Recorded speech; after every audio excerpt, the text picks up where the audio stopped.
नमस्कार दर्शकों, प्रातः दर्पण न्यूज़ में आपका स्वागत है। आज हमारे साथ हैं शहर के जाने माने बाल रोग विशेषज्ञ डॉक्टर संजीव अग्रवाल जी।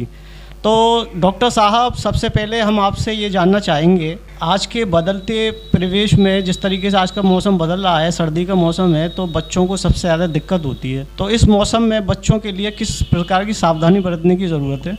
नमस्कार साथियों, मैं doctor Sanjeev Agarwal, vice president IAP Agra and director Narayani children hospital. जैसा कि आपने प्रश्न पूछा है कि बदलते हुए मौसम में किस तरह से बच्चों को ध्यान रखना चाहिए, तो मैं बताना चाहूँगा कि बच्चों में जो एज ग्रुप के हिसाब से ध्यान रखना होता है मौसम में, बदलते हुए मौसम में ख़ास तौर से जो न्यूबॉर्न होते हैं उनका न्यूबॉर्न पीरियड में बहुत ध्यान रखना होता है। उनके हेड को एंड हाथों और पैरों को कवर करके रखना होता है, और क्योंकि न्यूबॉर्न के लिए पहली विंटर्स बहुत खतरनाक साबित हो सकती है। बदलते हुए मौसम में कई बार निमोनिया होने का चांस भी होता है, तो न्यूबॉर्न का स्पेशली बहुत ध्यान रखना होता है। ट्रिपल लेयर करना होता है उनको क्लोथिंग का। ज़्यादा मोटे वूलन के कपड़े नहीं पहनाने होते हैं, कॉटन के पतले कपड़े ही पहनाएं, लेकिन ट्रिपल लेयरिंग करें तो बीच में जो एयर ट्रैप होती है उस एयर ट्रैप के होने की वजह से उनको डबल प्रोटेक्शन रहता है। बच्चे की रेगुलर मसाज भी करें, धूप में लेटाएं उनको, और मॉर्निंग की धूप दिखाएं तो ज़्यादा बेटर रहेगा। इसके साथ में बच्चों का मसाज करते समय या बाथ देते समय, नहलाते समय बच्चों का जो टेम्परेचर है रूम का वो थोड़ा वार्म होना चाहिए, कोजी होना चाहिए। पानी भी हल्का सा ल्यूक वार्म लें, और मसाज करने के बाद बच्चे को बहुत देर तक ठंडे एटमॉस्फेयर में खुला ना छोड़ें। अगर बच्चे को खुला छोड़ेंगे तो निमोनिया होने का खतरा होता है। धन्यवाद। सर्दी के मौसम में अधिकतर केस किस तरीके से देखने को मिलते हैं? ज़्यादातर जो बदलता हुआ मौसम होता है, क्योंकि हमारे यहाँ हिंदुस्तान में 4-5 बार मौसम बदलते हैं, और जो बदलता हुआ मौसम होता है वो बच्चों के लिए ज़्यादा नुकसानदायक होता है। खास तौर से जो सितंबर, अक्टूबर और मार्च, अप्रैल के जो महीने होते हैं, इनको एलर्जिक मंथ भी कहा जाता है। इनमें एलर्जिक की जो प्रॉब्लम होती है, एलर्जी की प्रॉब्लम ज़्यादा होने के चांसेस होते हैं।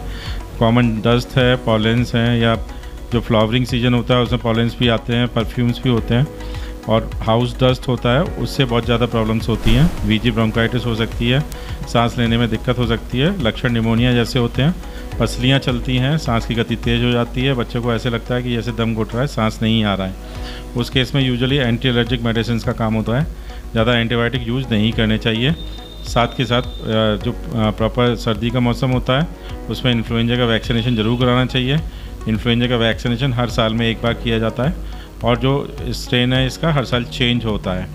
इन्फ्लुएंजा के साथ साथ ये स्वाइन फ्लू से भी बचाव करता है।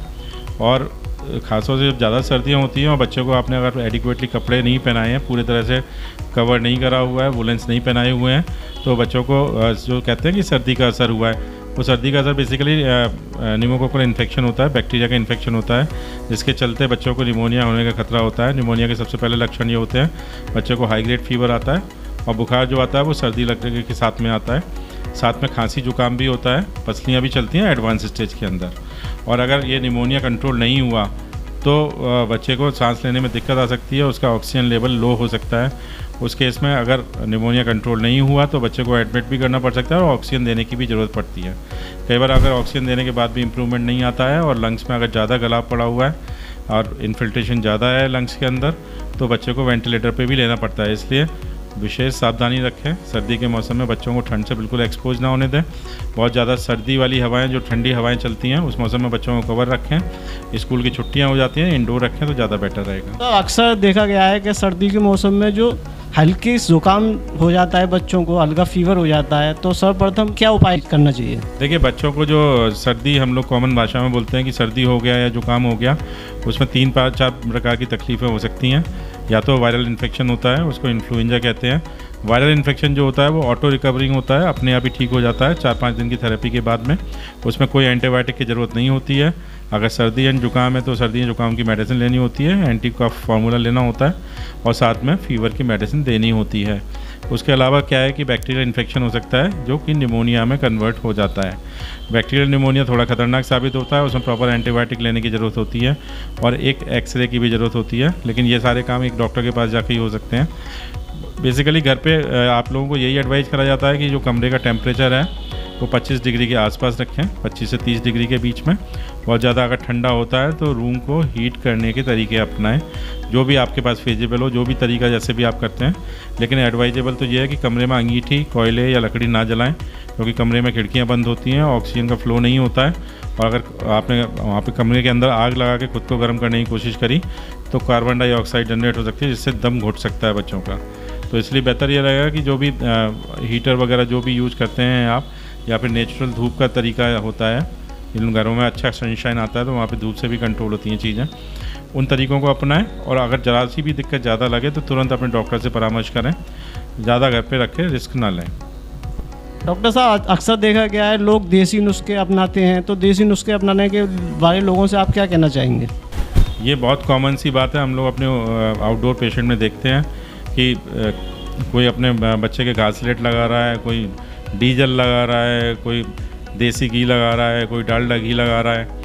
ये सब चीज़ें नहीं करनी है, इन चीज़ों का कोई रोल नहीं होता है। कई बार मैंने देखा कि बच्चों को टॉन्सिलाइटिस होती है, टॉन्सिल बहुत बड़े बड़े होते हैं, गले में स्वेलिंग होती है, तो वो काला वाला टेप चिपका देते हैं। वो कहते हैं कि हमारी दादी नानी भी यही करती थी। दादी नानी के ज़माने में वो चीज़ें नहीं थी, वो साइंस इतनी इम्प्रूव नहीं थी, मेडिकल साइंस। अभी मेडिकल साइंस में काफ़ी इम्प्रूवमेंट आ गया और हमें एग्जैक्ट कारण पता है कि कौन सी बीमारी क्या होती है, उसके लक्षण क्या होते हैं और उसका ट्रीटमेंट क्या करना होता है। देसी तरीका यही है कि आप अगर देना चाहते हैं तो बच्चों को हेल्दी डाइट खिलाइए, बाजार की चीज़ें मत खिलाइए, जंक फूड मत खिलाइए, न्यूट्रिशन का पूरा ध्यान रखिए, प्रोटीन रिच डाइट खिलाइए, हल्दी का उपयोग करें घर में, बच्चों को दूध में हल्दी मिला के ज़रूर पिलाएं, उससे बॉडी की इम्यूनिटी बढ़ती है। इम्यूनिटी अच्छी होगी तो बच्चे किसी भी इन्फेक्शन को या किसी भी मौसम को आराम से झेल पाएंगे। डॉक्टर साहब, देखा गया है कि हल्की सर्दी जुकाम होने पर अभिभावक जो होते हैं बच्चों के लापरवाह हो जाते हैं, तो ऐसे अभिभावकों को आप क्या टिप्स देना चाहेंगे? मेरा सभी अभिभावकों से, बच्चों के जो भी अभिभावकों के पड़ोसी हैं, उन सब लोगों से यह आग्रह है कि सर्दी के लक्षणों को नज़रअंदाज ना करें, इनको हल्के से ना लें। हो सकता है कि 100 में से 50 केस आराम से ठीक हो जाएं, अपने आप ही ठीक हो जाएं, बिना मेडिसिन के ठीक हो जाएं। लेकिन अगर 100 में से 2 केस भी ख़राब होते हैं और 2 केस में एक बच्चा अगर आपका है तो आपके लिए तो ये 100% होगा। तो कभी भी आपको लगता है कि फीवर कंट्रोल में नहीं आ रहा है, बुखार की दवाई देने के बाद भी, पैरासीटामोल देने के बाद भी अगर फीवर कंट्रोल में नहीं आ रहा है, बच्चे के लक्षणों में आराम नहीं हो रहा है, सांस की गति तेज़ चल रही है, पसलियाँ, छाती में गड्ढा पड़ रहा है पसलियों के बीच में, या बच्चे के होंठ या हाथ पर नीले पड़ रहे हैं, तो आपको तुरंत हॉस्पिटल लेके जाना चाहिए या डॉक्टर के क्लिनिक में लेके जाना चाहिए। और अपने आप से सेल्फ मेडिकेशन ना करें। मेरा सभी लोगों से हाथ जोड़ के आग्रह है कि सेल्फ मेडिकेशन बिल्कुल ना करें और झोला छाप लोगों से ज़रा बच के रहें। तो दर्शकों, ये थे हमारे साथ डॉक्टर संजीव अग्रवाल जी, जिन्होंने अहम टिप्स दिए कि किस तरीके से हम अपने बच्चों की देखभाल कर सकते हैं सर्दी के मौसम में। बहुत बहुत धन्यवाद sir. Thank you very much. दर्पण न्यूज़ आपको और मेरे सभी दर्शकों का हार्दिक धन्यवाद कि आप लोगों ने मेरी बात को ध्यान से सुना, और अगर मेरी बात का 50% भी आप अपने जीवन में अप्लाई कर पाएंगे तो मुझे पूरी उम्मीद है कि आप अपने बच्चों को सुरक्षित तरीके से रख पाएंगे और ये सर्दियाँ एंजॉय कर पाएंगे। धन्यवाद।